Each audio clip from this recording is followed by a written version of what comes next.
ተመልካቾች በሳምንቱ ለእይታ በበቃ የፎቶግራፍ ኤግዚቢሽን ላይ ተገኝተናል። የፎቶግራፍ ኤግዚቢሽኑ የፎቶግራፈር መክብብ ታደሰ ነው።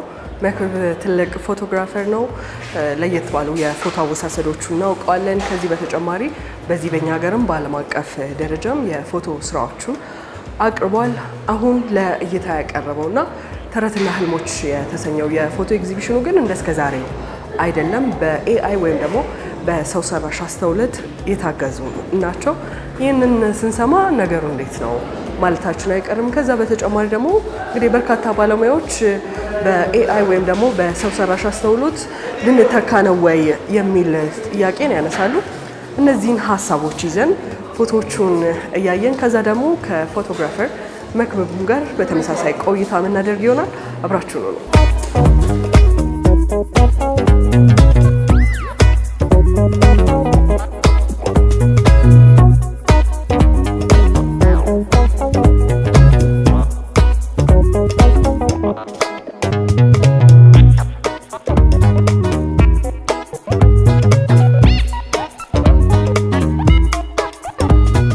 ፎቶግራፎቹ ይህንን ይመስላሉ።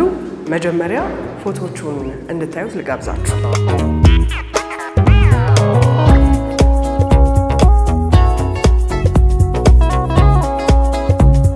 ዲቴሎቹ ራሳቸው በጣም የሚገርሙ ናቸው። ይሄኛው ፎቶ ብዙ ሚስጥር የለውም አይደለ? እና ግን ጥበቡ በጣም ነው የሚያምረው። አብዛኞቹ ሁሉም ማለት ይቻላል የቀረቡት ስራዎች ባህላዊ የኢትዮጵያን ጥበብ የለበሱ ናቸው እና ጥበቦቹ በጣም የሚገርሙ ናቸው። በሰው ሰራሽ አስተውሎት ሳይሆን በእኛ ጎበዝ ሸማኔዎች የተሰሩ ነው የሚመስለው እና እነዚህን ስራዎች ሳይ ምን ትዝ አለኝ፣ መክብብ ታደሰ ያነሳው አንድ ፎቶ የዘሪቱ ከበደ ከቤተሰቦቿ ጋር በጋቢ አድርጎ ያነሳውን ፎቶ አብዛኞቹ የፎቶ ስራዎች አሳስበውኛል። ይሄም በጣም ደስ የሚል ሰላም ያለው ፎቶ ነው። ለእኔ እንደዛ ነው የተሰማኝ። ይሄም በተመሳሳይ ነው። አብዛኞቹ ፎቶዎች በእኔ እይታ አስመልክቻችኋለሁ። መክብብ ምን ይላል የሚለውን ደግሞ ከኛ በተለየ በባለቤቱ እንድንሰማ ደግሞ ደሱ እንሂድ።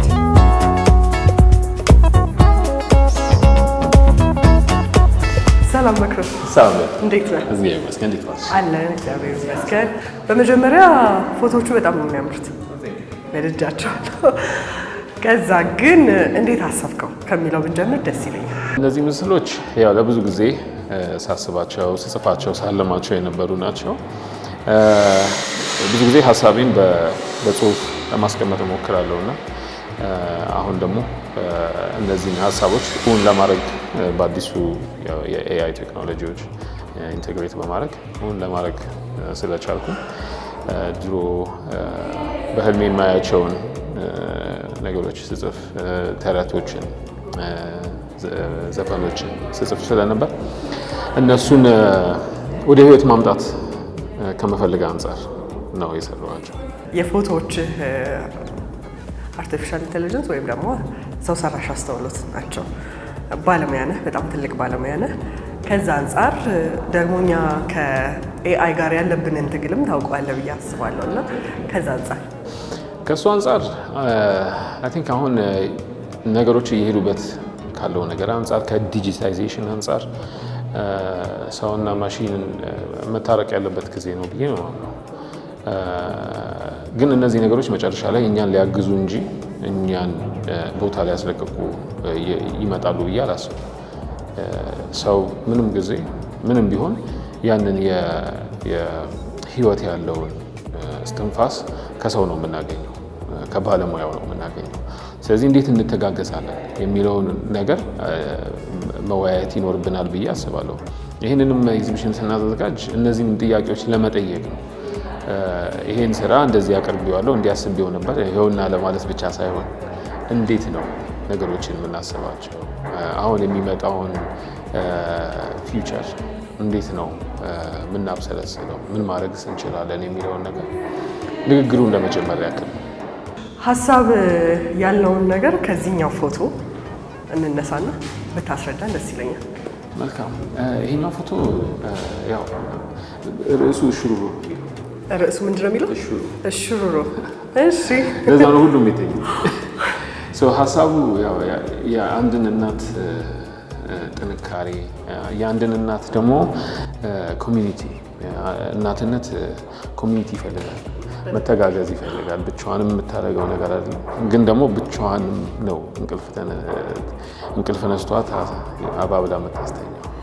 ብዙ ጊዜ ይህንን እስካሁን እንግዲህ ከመጡ ሰዎች ብዙ ጊዜ እናቶች እዚች ወንበር ላይ ቁጭ ብለው እንባ ሲተናነቃቸው ያለው ለምን የሆነ ብቸኝነትም አለው፣ ግን ደግሞ መተጋገዝም አለው።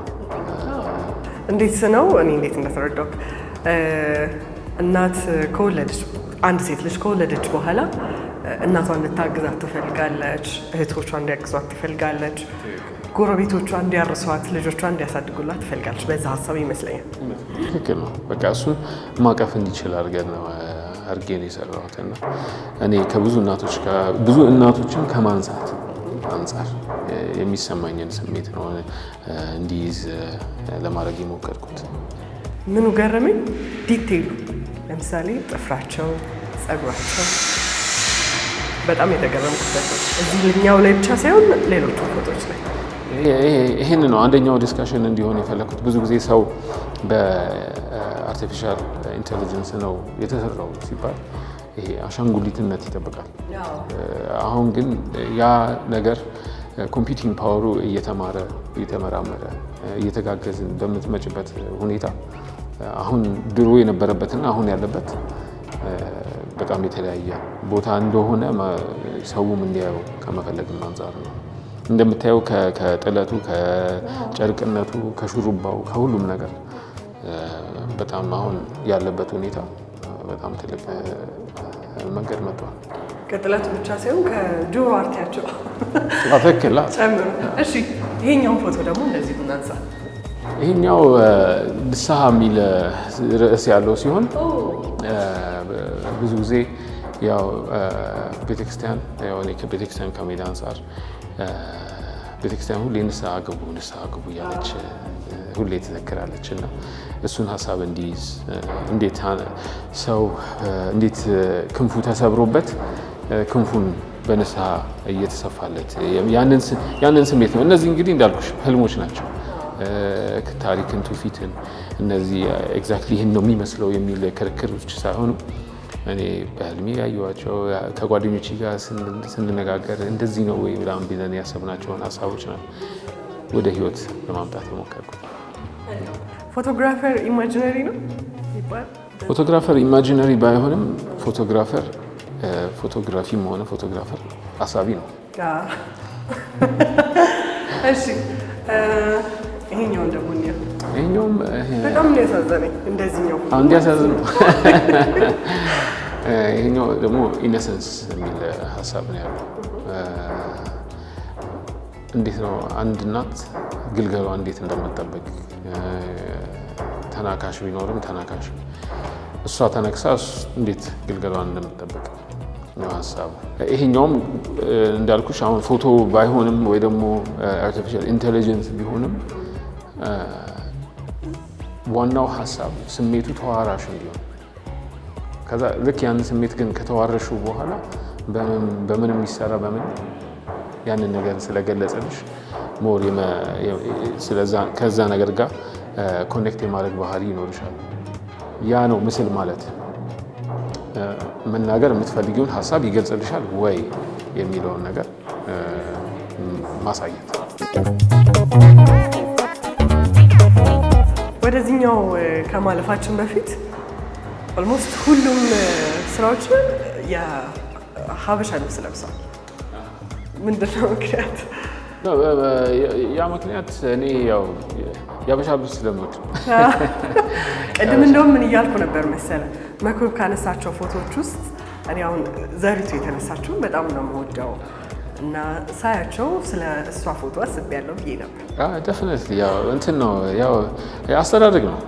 አባቴ በጣም ጋቢ ይወዳል እና እኛ በጋቢ ውስጥ ነው ያደግነው የሆነ ጊዜ ሲመጣ ጥሩም ጊዜ ሲመጣ ክፉም ጊዜ ሲመጣ ሁሌ አክስቶቼ ጋቢ ይዘውለት ይመጡ ነበር። አሁንም ይመጣሉ፣ ሊጠይቁት ሲሉ ይመጣሉ። እኔ ልጅነቴን የማስታውሰው በጋቢ ውስጥ በመታቀፍ ውስጥ ነው እና ያ የፋብሪክ ያ የጨርቅነት ኤሌመንት ከኔ ጋር አብሮ ያደገ ስሜት ነው። ስለዚህ ነጭነቱን እወደዋለሁ። ብዙ ጊዜ አሁን እኛ ከመላመድ አንጻር ነጭ እንደሆነ ደግሞ አታውቂውም፣ ትረሺዋለሽ፣ ያው ትዘነጊዋለሽ። በቃ አበሻ ልብስ ነጭ ነው ብለሽ ታልፊያለሽ። ግን ልክ ሌላ ቦታ ወስደሽ ስትለብሺው ራስሽ ወይ ደግሞ ስታዩ ይሄ ነጭነት ንጹህነት ባህሪ ያለውና እሱም ባህሪ ስለምወደው ነው። እኛው ብዙ ጊዜ እንዳልኩሽ ከአባቴ ጋርም ስናወራ ስለ ፈረስ፣ ስለ በቅሎ፣ ስለ እነሱ ያደጉበት ምናምን ይነግረኝ ስለነበረ አንድ እንስት ያንን ያበሻ ልብስ ለብሳ ሁሌ ይታየኛል እንትን ሲለው እኔና እህቴ ሲለኝ ሲያስበው እና በጣም ያንን ነገር የጻፍኳቸውን ሀሳቦች እንዲይዝልኝ ነው። እኔ ብዙ ጊዜ ምን ያጋጥመኛል መሰለሽ፣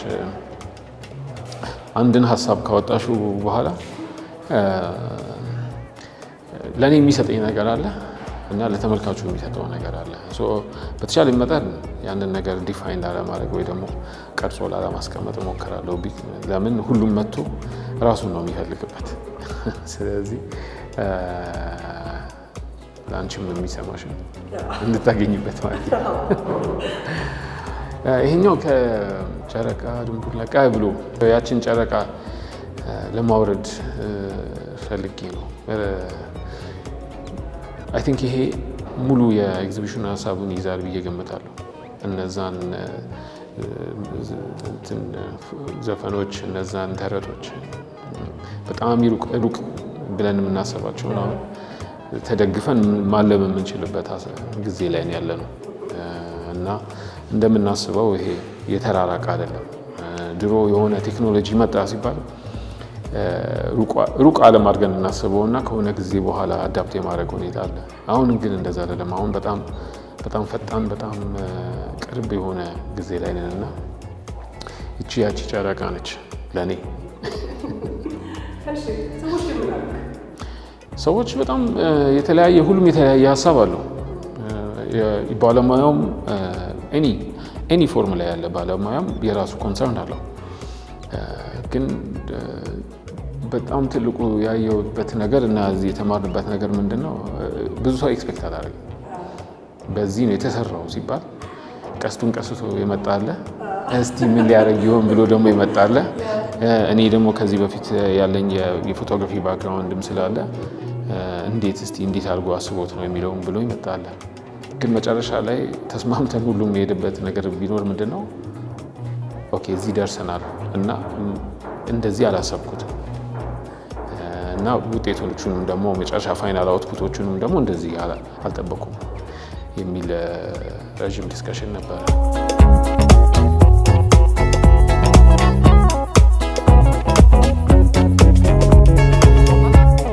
ተመልካቾቻችን አሁንም ፎቶዎቹን እያየን ደግሞ ከአርታዊ ጋለሪ መስራች ከሆነው ከአብነት ጋር ቆይታ ልናደርግ ነው። ፎቶዎቹን ስታያቸው መጀመሪያ ምን ተሰማ ከሚለው እንጀምር ደስ ይለኛል። ያ ፎቶቹን ሳያቸው የተሰማኝ አንዳንዶቹን በኦንላይን መክበብ ፖስት በሚያደርጋቸው የማየት እድል ስለገጠመኝ አዲስ አልሆኑብኝም ነበር። ግን በተለይ ልክ ፕሪንት ተደርጎ ስናያቸው በቃ ያስደነግጣሉ። ምክንያቱም አሁን ይሄ ሁሌ ያው አሁን የአይ ዘመን ላይ ነን ሲወራ በቪዲዮም በምንም እናያለን። ግን ልክ እንደዚህ ፕሪንት ተደርገው በትልቁ በቃ ህይወት ዘርተው ስናይ በቃ ጥንቅቅ ያሉ ናቸው እና እሱ በቃ ትንሽ እንዴ ያስብላል። እኔም ፎቶግራፈር ነኝ በሙያዬ፣ ስለዚህ አውቀዋለሁ ቴክኒካል ነገሮችን ብዙ ነገሮችን ስለማውቃቸው ትንሽ ደንገጥ ነገር ያስደርጋል፣ ያስገርማል። አት ዘ ሴም ታይም ደግሞ ፈጠራ ስራ ነው ተብሎ አይታሰብም የሰው ሰራሽ አስተውሎት ጉዳይ ሲሆንና ያ ሀሳቤ ብዙዎቻችን ጋር አለ። ያ ባልሆነበት መልኩ እንዴት በጋለሪ አሳያለሁ የሚል ሀሳብ ወደ ውስጥ ካልመጣ ለመታየት ዲዘርቭ ያደርጋል። ከዛ በኋላ ደግሞ ቀጥሎ የሚመጣውን ይሄኛ እጅ ላይ ያለ ነገር አይደለም። አሁን ይሄ ዓለም ላይ በትልቁ እየተደረገ ያለ ነገር ነው። እኛ እዛሽ ላይ የአንድ ውሃ ጠብታ ነን። ግን ሁል ጊዜ ማፈር የለብንም። እንደ ሀገርም እንደ አፍሪካም የሆነ አዲስ ነገር ሲመጣ በቃ ትንሽ እንድደረደርና እንትንልና የሆነ ሰዓት መግባታችን አይቀርም። ስለዚህ አሁን ግን እድል ሆነ እኩል ነን ከዓለም። እሱን ቻንስ ለመጠቀም ነው እኛ ቻንሱን እየሰጠን ያለን። አብዛኞቹ ፎቶዎች ሁሉም ማለት ይቻላል የሚገባ ውስጥ የሚቀር ስሜት አላቸው። በዚህ በካሜራ እኔ ባሳየኋችሁ ብቻ ሳይሆን መታችሁ ብታዩዋቸው ደግሞ የበለጠ ሌላ ሀሳብ የሚሰጣችሁ ነው የሚል እምነት አለኝ። ለማንኛውም ኤግዚቢሽኑ እስከ ግንቦት ድረስ ይቆያል። መታችሁ ተመልከቱት። በሳምንቱ የምጋብዛችሁ ነው። መልካም ጊዜ።